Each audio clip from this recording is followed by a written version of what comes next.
কাম যদি মানো অবিশ্বাস পায় না মানুষ বিধি এই মানুষে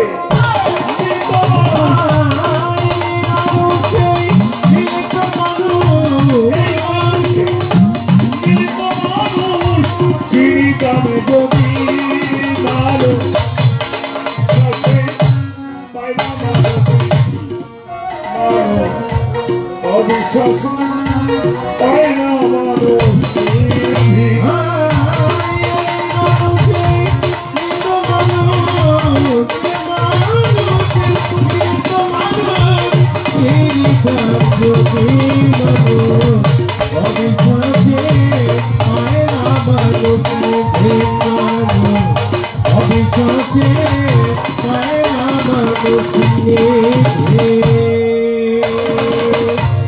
অধর যাবে যত খেলা সর্বযুক্ত মানুষেরা অধর যাবে যতই খেলা সর্বযুক্ত মানুষেরা অধর যাবে যত খেলা সর্বযুক্ত মানুষেরা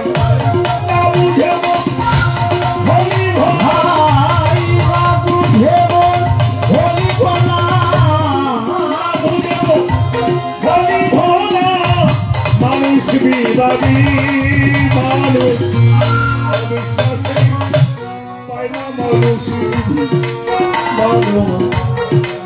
অবিশ্বাসী পায় না মানুষ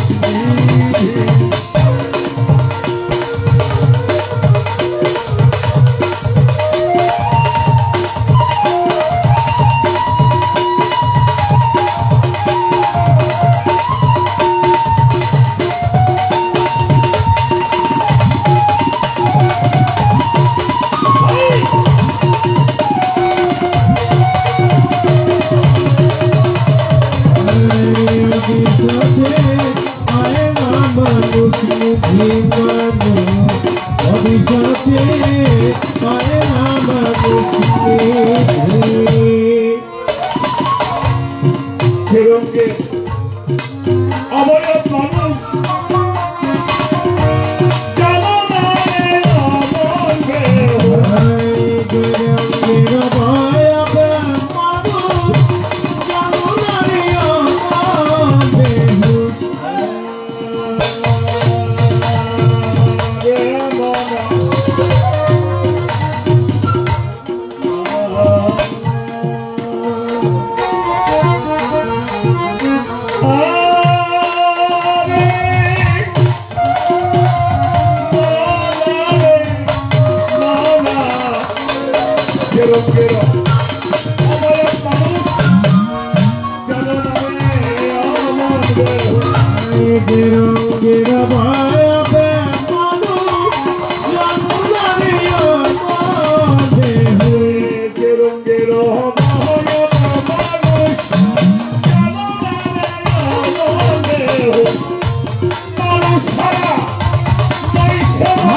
দেখো মানুষ চিল্লা মাজারে চিরদিন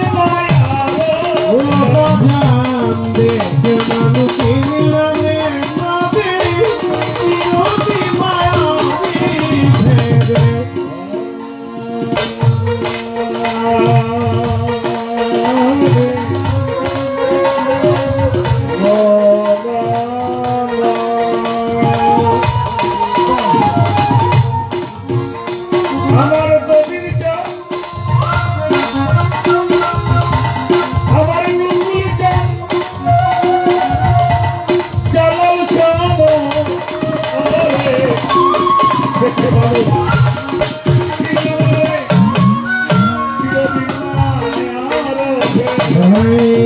কেউ মানুষই আনে যাবে চিরদিন মায়া দিবে কেউ মানুষ চিনে যাবে না রে চিরদিন মায়া ফেরে হাই লালন বলে এদি কোনে বলে ওলা বলা মনে বলে হাই লালন বলে ও ফকিলা মনে বলে হাই লালন বলে হাই লালন বলে এদি কোনে কি হবে গতি মানুষ পাইলা মানুষ অবিশ্বাসী পাইলা মানুষ যদি মানুষ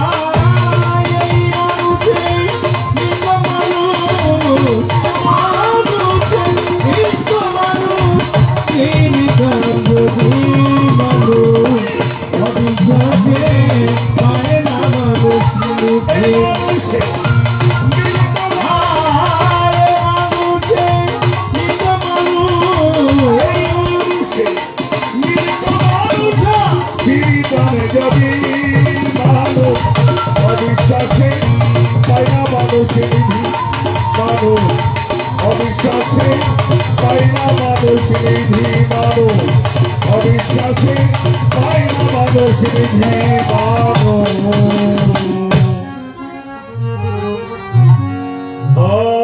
অবিশ্বাসে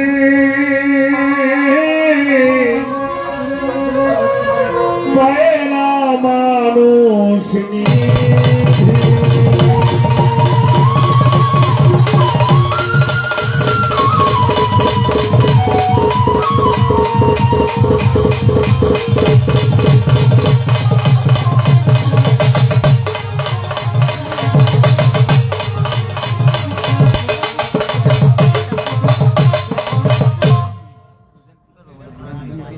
আমাদের জ্বালাই থেকে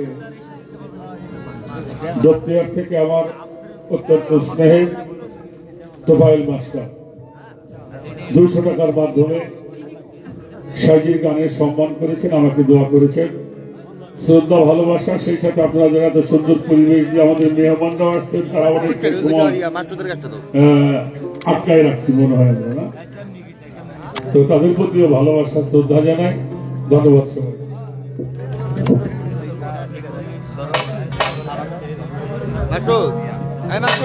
আবার একটু পরে দিমুনি।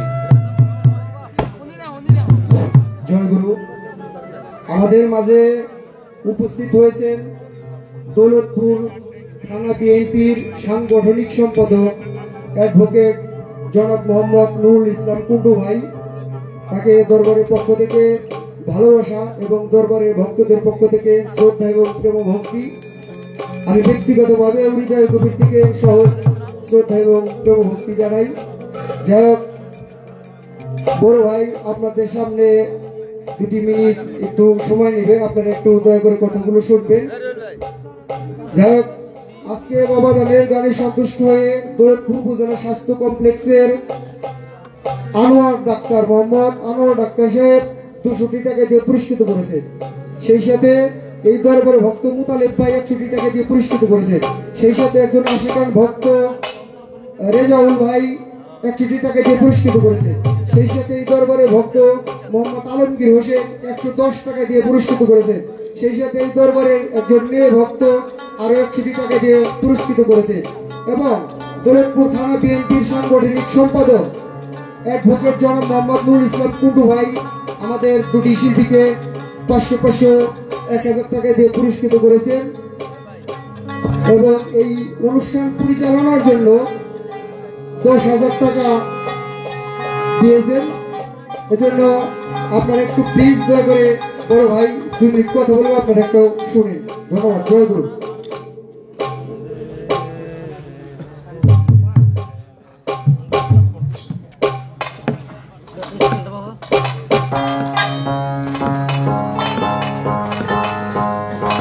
অনেকগুলি অর্থ দোয়া করেছেন, শ্রদ্ধা জানাই। সেই সাথে আমাদের দৌলতপুর থানা বিএনপির সাংগঠনিক সম্পাদক অ্যাডভোকেট জনাব মোহাম্মদ নুরুল ইসলাম টন্টু ভাই আমাদের বয়সীকে 500 করে টাকা দিয়ে দোয়া করেছে। তার প্রতি ভালোবাসা রইল। আপনাদের সকলের প্রতি ভালোবাসা শ্রদ্ধা জানাই। সবার উপরে শান্তি বর্ষিত। ধন্যবাদ সবাই।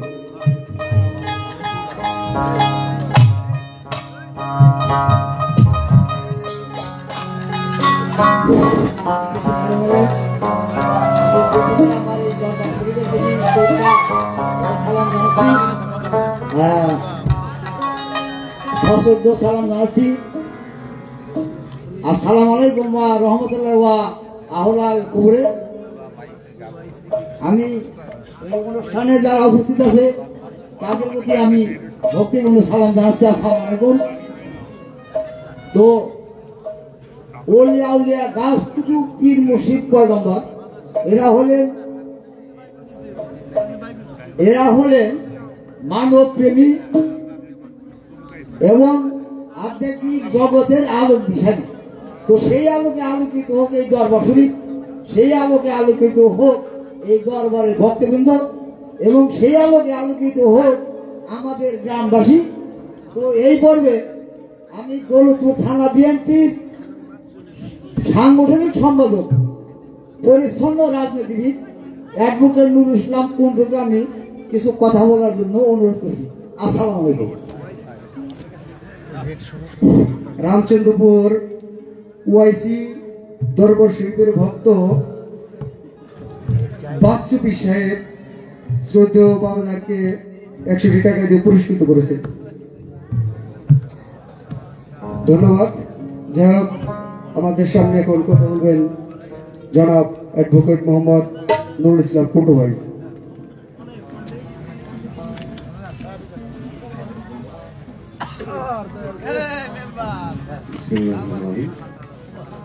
উপস্থিত আজকের দরবারের পীর সাহেব, আমার শ্রদ্ধেয় বড় ভাই জালাল ভাই, উপস্থিত রয়েছেন আমাদের শিল্পী আবুল সরকার ভাই, উপস্থিত রয়েছেন আমাদের মুক্তা সরকার, উপস্থিত রয়েছেন সহশিল্পী হিসেবে সহশিল্পীবৃন্দ, উপস্থিত রয়েছেন আমাদের গ্রামের মুরব্বিয়ান এবং ভক্তবৃন্দ। সবাইকে আমি শুভেচ্ছা জানাচ্ছি। আসলে আপনারা জানেন আল্লাহ যে সৃষ্টিজীব আমাদেরকে করেছেন, সবার আগেই আমরা মহান আল্লাহকে প্রশংসা করি, যিনি আমাদের সুস্থ রেখেছেন, এখানে এসেছেন।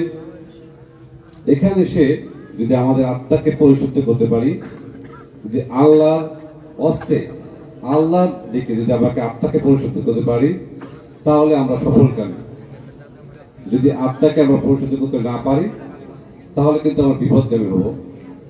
আল্লাহ কিন্তু যুগে যুগে নবী রাসূল প্রেরণ করতে শুধু এই কারণে, হেদায়েতের উদ্দেশ্যে আল্লাহ যুগে যুগে নবী রাসূল প্রেরণ করেছেন, যেন বিপদগামী থেকে ঘুরে যেন আল্লাহমুখী হন। তো আজকে এই দরবারের মানুষ যেন তার অন্তরে আল্লাহ এবং তার নবী রাসূলের প্রতি প্রেম ভালোবাসা নিয়েই এখান থেকে বিদায় নিতে পারে, সেই বলে আমার সংক্ষিপ্ত বক্তব্য শেষ করছি। সকলকে ধন্যবাদ।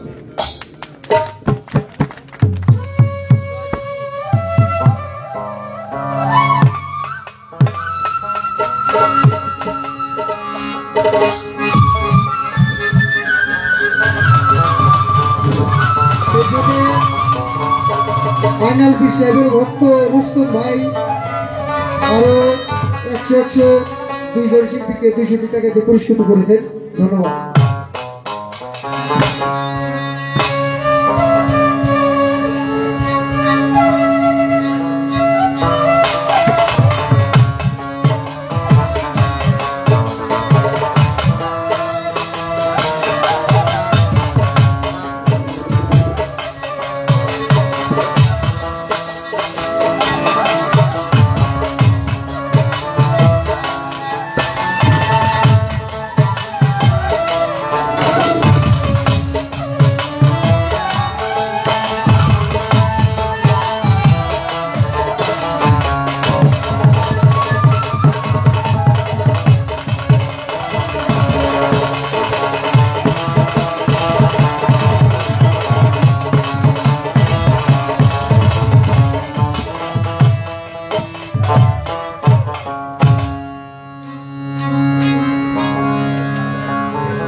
আমার এই অল্প একটু গাইলাম, সেই এতটুকু গান শুনেই আমার শ্রদ্ধেয় বাবাজি তোফায়েল মাস্টার 200 টাকা দিয়ে দোয়া করেছেন। আমি ওনার প্রতি সালাম জানাই, ভক্তি জানাই। আসসালামু আলাইকুম। এবার আমার গুরুজি চমৎকার করে আমার যতটুকু জানার ছিল তার চেয়ে বেশি জবাব, বেশি কিছু পাইছি। এর নামই তো গুরু। না চাইতে যে দয়া করে, দয়া করে ডাকি তাকে। আমি যা চাইছি তার চেয়ে 10 গুণ আমাকে বেশি বেশি দিছে। আমি আমার দরদিকে ধন্যবাদ জানাই, এত সুন্দর করে তিনি উপস্থাপন করেছেন। আসলে একজন শিল্পী আছে বাংলাদেশে যে শুধু পালা হইলেই বলে যে আজকে যা খুশি তা খালি জিজ্ঞেস করবা, আর জিজ্ঞেস করার মধ্যে যেন কোনো কমতি না থাকে। মানে 8টা 10টা প্রশ্নমূলক গান গাইলেও কোনো সমস্যা নেই। উনি একলাই 100, যারা সারা রাত জবাব দিব, কোনো আইনসামিও নেই। আছে এরকম, আছে না কিছু প্রশ্নবোধক একটা গান গাইলে মুখের দিকে আর তাকানো যায় না, খুব বিরক্ত হয় যে গুরু শিষ্য আর গুরু ভক্ত বানা দিলেই এই গান গাওয়া লাগবো না। মানে কোনো কিছু জানার জন্য একটু বেশি দিয়ে একটা কথা জিজ্ঞেস করলেই আছে, আর ওর দিকে তাকানো যায় না বাবা গো। কিন্তু একজন মানুষই দেখলাম গুরু ভক্ত পাড়া যদি যে কোনো পাড়াই হয়, শুধু বলে যে আজকে যা মন চাই খালি জিজ্ঞাসা করবি, আর যা মন চাই খালি প্রশ্ন করবি, আর আমি খালি উত্তর দিতে পারবো। আমি ধন্যবাদ জানাই, আল্লাহ যেন আপনাকে অনেক অনেক বছর বাঁচিয়ে রাখে। কারণ আমাদের যে সময়টা, আমরা যদি এই গুণী মানুষের কাছ থেকে কিছু শিখতে না পারি, কিছু জানতে না পারি, তাহলে আমরা বলবো কি?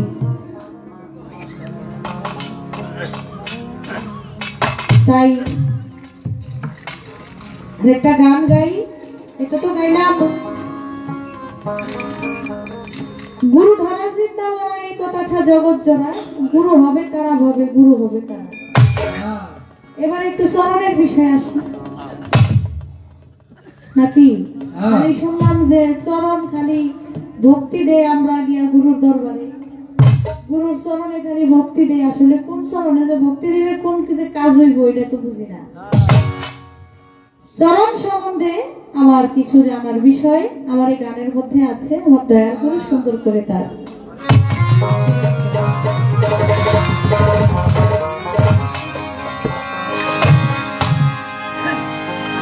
চরণের কথা শুনি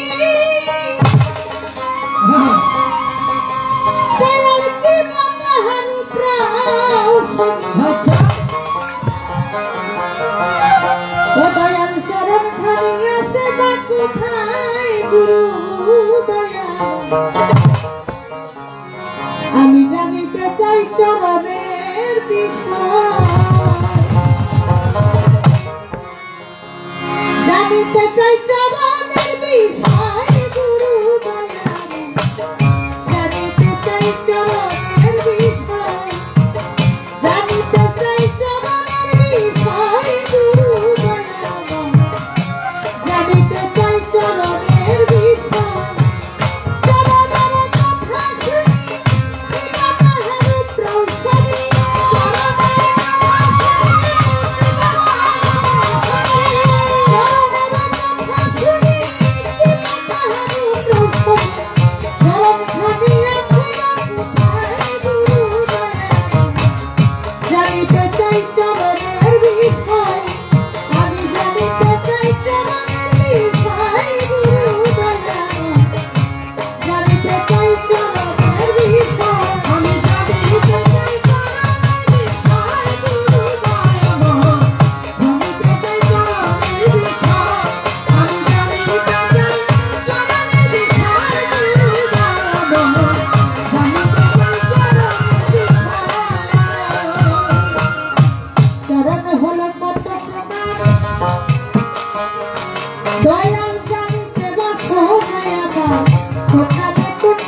গানের মধ্যে আছে কথা শোনেন বন্ধুরা,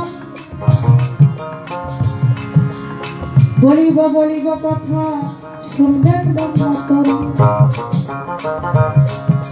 জানিতে চাই চরণের বিষয় গুরুদয়াময়, জানিতে চাই চরণের বিষয়। চরণ হলো কত প্রকার, জানিতে বাসনায় আমার কোন নামে কোন চরণকে বুঝায়। কোন চরণে কি ফল ফলে ধরা যায় তা কোন কৌশলে। ধরতে পারলে আমার দূর হইত সংশয়। কোন চরণে কি হয় ভোজন, কোন চরণে সিদ্ধি সাধন হয় না মরণ, কোন চরণ সেবায়। কোন সেবা, কোন চরণের সেবা করলে আমি মৃত্যুকে জয় করতে পারবো, আবার মরণ হবে না। সেই চরণের সাধনটা কি, সেই চরণ কিভাবে ধরলে যে আমি মৃত্যুকে জয় করতে পারবো। আমার কোন চরণ ভজিলে পরে শ্রবণ জ্বালা যাবে দূরে, আসতে যাইতে আবার না হয় পুনরায়। মানে জন্ম মরণের আর ভয় থাকবে না। কোন চরণ সেবা করিলে তাই জানিতে চাই বাউল কবি রহমানে এই গানের পরিচয়। আত্মশক্তি, আত্মশক্তি জন্মায় সাধনায়। আত্মশক্তি চরণে, কোন চরণে সেবা করলে আত্মশক্তি জন্মায়।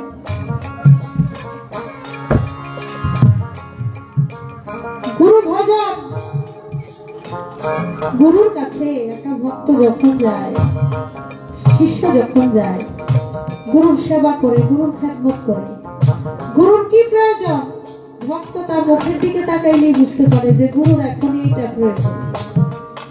গুরুর কি এখন গরম পানির প্রয়োজন না ঠান্ডা পানির প্রয়োজন? গুরুর কি এখন বাহিরে যাওয়ার প্রয়োজন না ঘরে থাকার প্রয়োজন? গুরুর সামনে থাকা প্রয়োজন না একটু দূরে যাইতে হবে? সবকিছু ভক্ত বুঝতে পারে। সবকিছু বোঝার পরেও এই যে বিষয়গুলো, এই বিষয়গুলো জানা প্রয়োজনও আছে। আমি জানতে চাই আসলে বিষয়টা কি। চরণের যে বিষয়, চরণ মানে তো আমরা কাউকে বুঝাই, গুরুর চরণ। তাহলে আসলে বিষয়টা কি? এই যে চরণের যে বাউল কবি রহমান চরণের বিষয়টা বুঝাইলো, এই বিষয়বস্তুটা আমি জানতে চাই। আসলে চরণ কত প্রকার, কোন চরণে কি সাধন ভোজন আছে, এটা আমাদেরকে একটু আপনি বলে দিবেন, যেন আমরা ভক্ত যারা, শিষ্য যারা, সেই কথাগুলো যেন আমরা মেনে আমরা ওইভাবে গুরুর ভজন, গুরুর সেবা করতে পারি।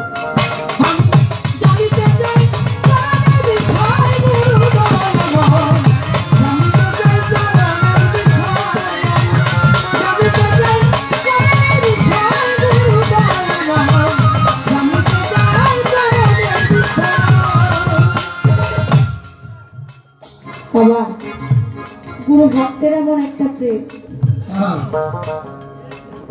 চুন হলুদে মিশলে পরে যেমন একটা রং হয়ে যায়,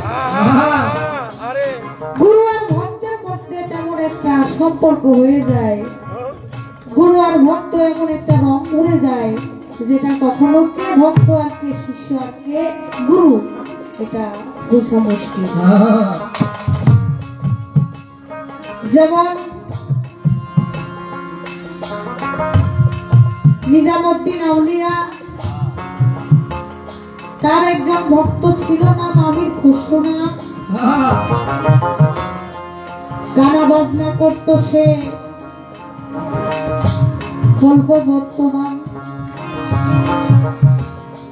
আমার নিজামুদ্দিন আউলিয়া গান শুনত, তার হুজরাখানায় বসিয়া আমির খসরু গান গাইতো, গুরুকে শোনানো লাগিয়া। একদিন হঠাৎ করে নিজামুদ্দিন আউলিয়া কয়, ওরে আমির খসরু তোমার জানাই একটা কথা বলবো, তোমায় তোমায় আমি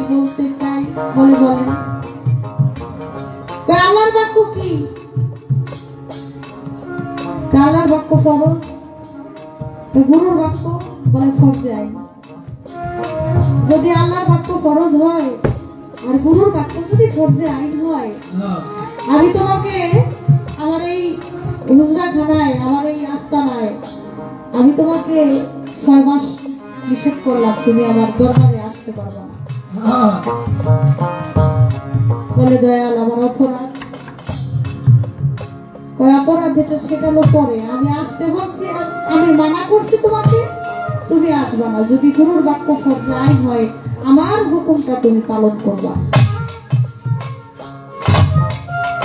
মনের দুঃখ নিয়ে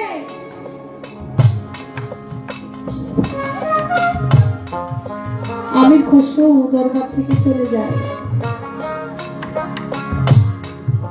একদিন যায়, 2 দিন যায়, 3 দিন যায়, 7টা যায়, মাস যায়। তখন আর ভালো লাগে না, রাস্তার মধ্যে দাঁড়িয়ে থাকে, খাওয়া দাওয়া ছেড়ে দিছে। আমির খসরুর মনটা শুধু তার মুর্শিদের দরবারের মধ্যে পড়ে আছে। তার ভালো লাগে না কোনো কিছু, সে শুধু পথের দিকে চেয়ে থাকে যে আমার গুরু আমাকে কবে আবার যাইতে বলবে, আমি আবার আমার গুরুর কাছে যাব।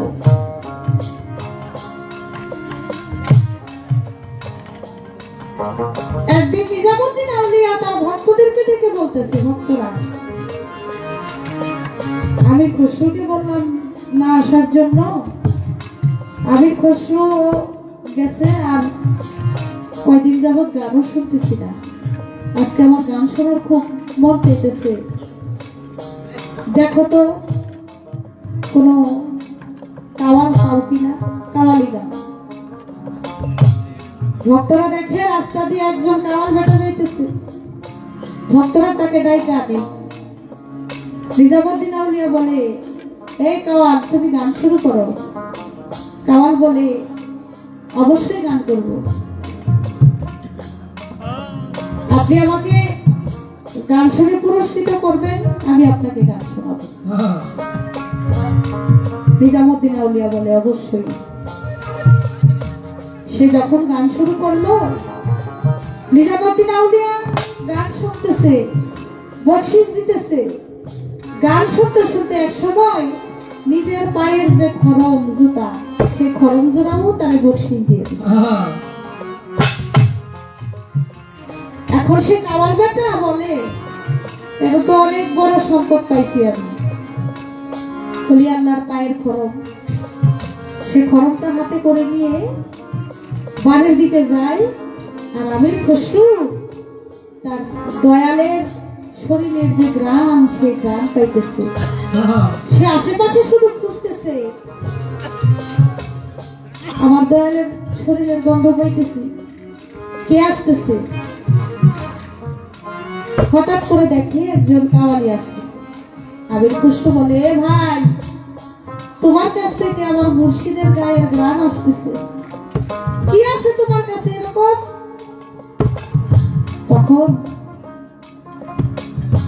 ওই কাওয়ালটা বলে, আজকে আমি নিজামুদ্দিন আউলিয়াকে গান শোনাইছি, সে গান শুনতে শুনতে তার পায়ের যে খরম জোড়া ছিল, সে খরম জোড়াও আমার বকশিশ দিয়েছে।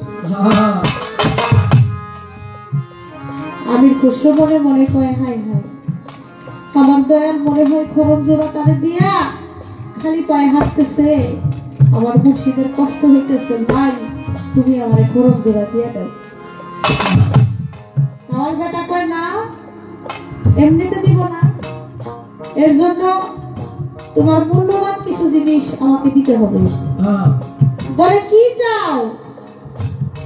আমার মুর্শিদের এই খরম জোড়ার জন্য তুমি যদি আমার জীবন চাও, আমার জীবনও দিয়ে দেব। বলে, না জীবন দিতে হবে না, তোমার যা সম্পদ আছে আমার নামে লেখা দিবে। বলে, অবশ্যই, আমার সবকিছু তুমি নিয়ে যাও, এই খরম জোড়া আমার দিয়ে দাও। সবকিছুর বিনিময়ে খরম জোড়া যখন নিছে, খরম জোড়া নিয়া আমির খসরু বাড়ির দিকে যায়।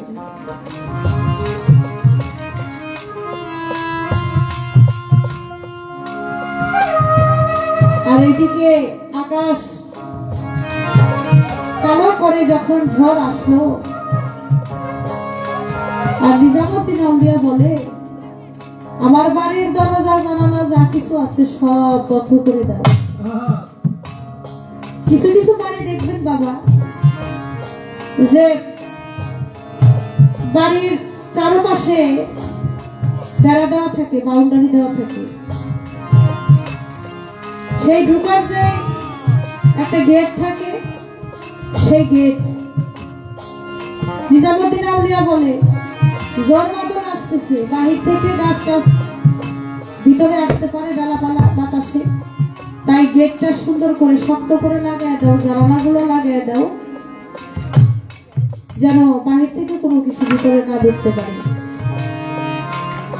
আর আমি খুশু খরমজোড়া বুকের মধ্যে নিয়া বাড়ির বাহিরে গিয়া শুধু দরজা খুঁজতেছে কোন দিক দিয়ে একটু বাড়ির ভিতরে ঢুকা যায়।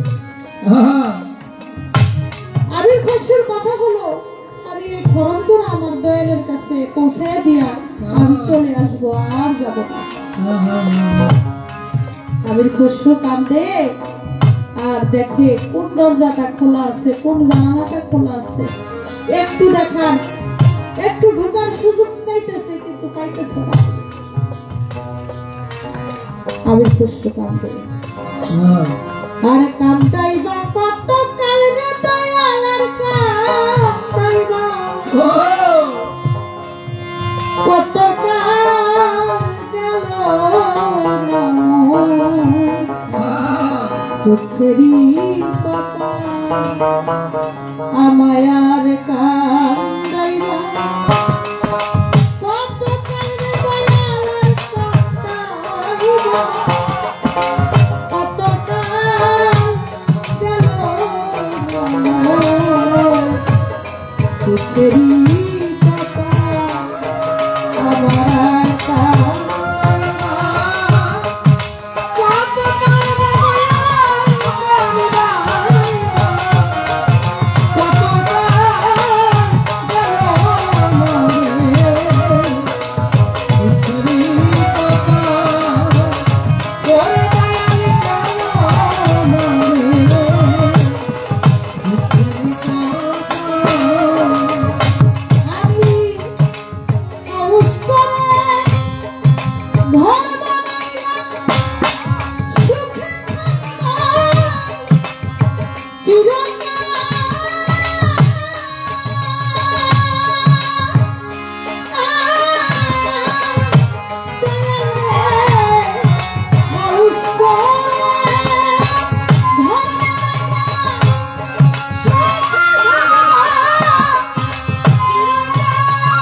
আমার কান্দাইবা কত কাল রে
যখন ঘরের মধ্যে ঢুকিতে না পারে, আশেপাশে চেয়ে দেখে কিছু দেখানি যায়। বাড়ির ভিতর থেকে বাহিরে পানি আসার জন্য একটা চিকন ড্রেনের মতো ছিল। উপায় না পাইয়া সেই ড্রেন দিয়েই মাথা ঢুকাইয়া দিল গলা পর্যন্ত গিয়ে। এখন বডি তো আর যায় না। এদিক দিয়া ঘটলো বাবা কিবা ঘটনা, পানি বন্ধ হয়ে গেছে, বৃষ্টি পড়তেছে ঝরে। বাড়ির মধ্যে হয়ে গেল হাঁটু সমান পানি। বলিব সবার ভক্তরা বলে বাবা নিশ্চয়ই ড্রেনের মধ্যে কিছু একটা ঠেকছে, কারণ বাড়ির ভিতরের পানি ড্রেন দিয়ে সরতেছে না, বন্ধ হয়ে গেছে। ড্রেনটা একটু পরিষ্কার করার দরকার। নিজামুদ্দিন আউলিয়া বলে করো। প্রথম লাঠি দিয়ে যখন অনেকক্ষণ খোঁচাখুচি করতে দেখে যে না ড্রেনের মধ্যে যেই জিনিসটা আছে এটা অনেক শক্ত, এটা লাঠির গুতায় কখনো এটা পরিষ্কার হবে না। আরেকজনে গিয়া ঘর থেকে একটা শাপল নিয়েছে। শাপল শক্ত জিনিস, সেটা দিয়ে যদি জোরে আঘাত করে তাহলে হয়তো ড্রেনের মধ্যে যে জিনিসটা ময়লা আছে সেটা পরিষ্কার হয়ে যাবে। যখন শাপল দিয়ে বাবা আঘাত করে সে আঘাতটা রাখে মাথার তালুর মধ্যে।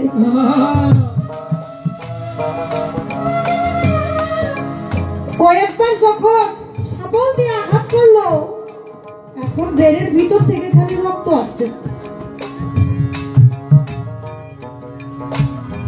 এক ভাই আর এক ভাইকে বলে কিরে ভাই এই ড্রেনের মধ্যে কি ঠেকছে এরকম যে খালি রক্ত আসতেছে?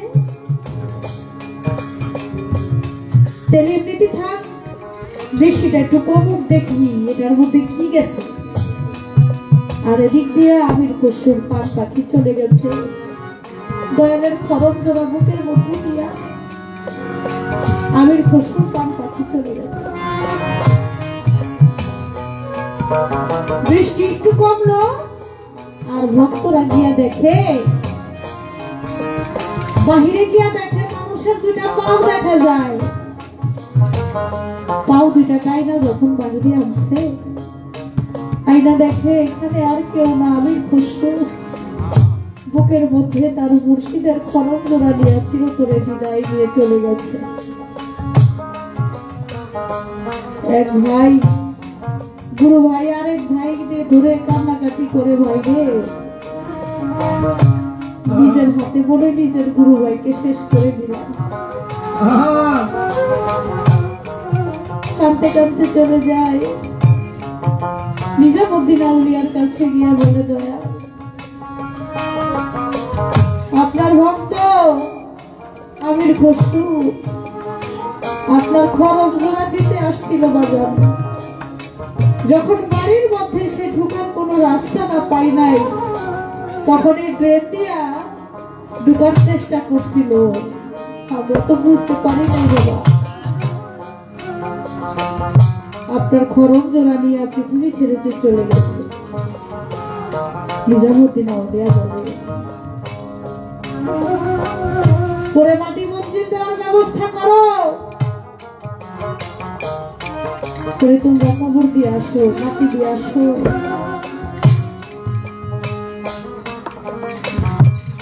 সুন্দর করে সাজাইয়া নতুন কাপড় পরাইয়া যখন মাটিতে রাইখা গুরু ভাইরা শেষ দেখা দেখবে মুখের কাপড়টা সরাইছে, সরাইয়া দেখে এখানে আর কেউ শোনা স্বয়ং নিজামুদ্দিন আউলিয়া নিজেই ভক্তরা বলে হাই হাই শৈলাম কারে আর দেখতেছি কারে। দৌড়ে গেছে ঘরে, ঘরে গিয়া দেখে সেখানেও নিজামুদ্দিন আউলিয়া শোনা। আবার আসছে কবরে, আয়সা বললে দেখে এখানেও নিজামুদ্দিন আউলিয়া শোনা। ভাবির কষ্ট কোথায় গেছে, ঘরেও নিজামুদ্দিন আউলিয়া, কবরেও নিজামুদ্দিন আউলিয়া। আগে নালিশ কহিলা আবার যেন আমি তোমার দেখা ও দয়াল তোমার শোনে প্রেম করিয়া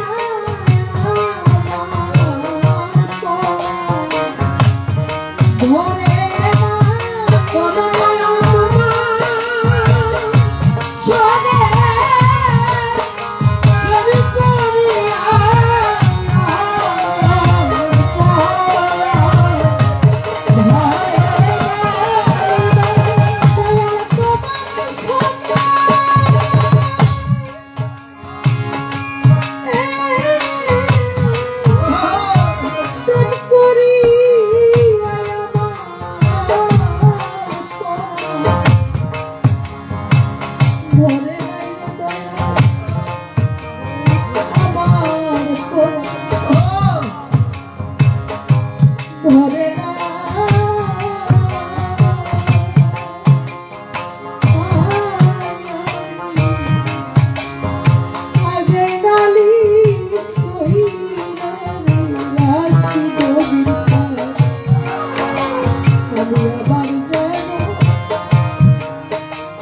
তোমার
আমার লইয়া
ধরে না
হ্যালো, জয়গুরু। মুক্তা সরকারের গানে সন্তুষ্ট হয়ে মিরপুরের ছাত্রদল নেতা রতন 100 টাকা দিয়ে পুরস্কৃত করেছেন। সেই সাথে শ্রদ্ধেয় বাবাজান আবুল সরকারকে 100 টাকা দিয়ে পুরস্কৃত করেছেন। সেই সাথে দৌলতপুর উপজেলা 50 শয্যা বিশিষ্ট হাসপাতালের একজন সিনিয়র ডাক্তার শ্রদ্ধেয় বড় ভাই